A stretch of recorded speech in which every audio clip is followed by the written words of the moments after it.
Hey guys, MDL here. We're back with another Python tutorial. This time we're going to be showing you guys how to do strings, which are essentially strings are just pretty much text in programming. That's actually what they are. And so there's some rules. First of all, we're going to be using the Python shell, which you can just go into your search thing and type in Python. Instead of using the command line, use the IDLE right here. And so basically what a string is just text. And the way you define it is you put two quotations around it and it prints it. And you could do it with either one. You could do it with double quotations or single quotations, at least in Python. And then it'll print out the text. And so what happens if you have, you have your quotes and you have something like don't in it? It's gonna think that your string ends here when it really ends here, and then you're gonna get an error. So instead of that, if you just have don't, what you're gonna want to do is you're gonna replace the single quotations with double quotations. Same thing if you have something in there. Let's like a quote. You just put single quotations around it, and then it'll know. Pretty simple. But also, there's another thing you could do if you just don't want to do that. If you have something like don't, yeah, let's put just double quote there for just to explain this. You just put a backslash next to it.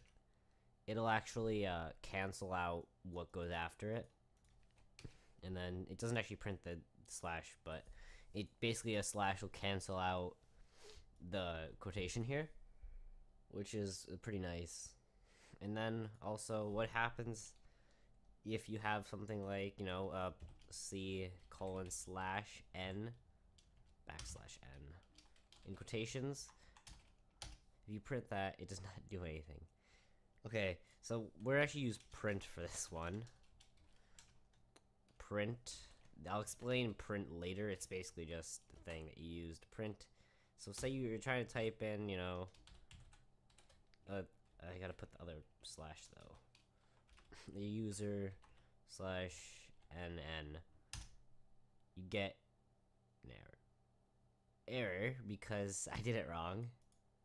I just great. Basically, what I'm trying to explain here is slash n. I actually go to a new line. So if I hit print, oh, that was a mistake right there. Print hello slash n. Hello. Yeah, okay, so I was right. So let's I don't know, let's write like hello slash n hello. As you can see, it goes to a new line because slash n new line, pretty simple. And then also say you don't want it to go to a new line and you have slash n because you're doing some sort of like thing. Say like you have you're trying to do for some reason you have n slash p, so you don't want it to print the slash n to new line, so you just go back here and put r, and it prints the raw string, which is just basically without any sort of thing in it. I guess I don't really know how to explain it there. It pretty much just prints it out raw without changing anything in it. And that's pretty much it for strings that you need to know for now. We'll do more. I'm trying to think here if we need. I don't think there's really anything else you need. Other than the different things, and also you can make variables with them. But I'm gonna go over the variables and stuff late in a different video. So for now, that's really all you need to know. Is slash n is a new line, r is for raw, and then the most important is just the quotations. Really, it's pretty simple. So yeah, hopefully we can get into some more advanced stuff soon. Thanks for watching.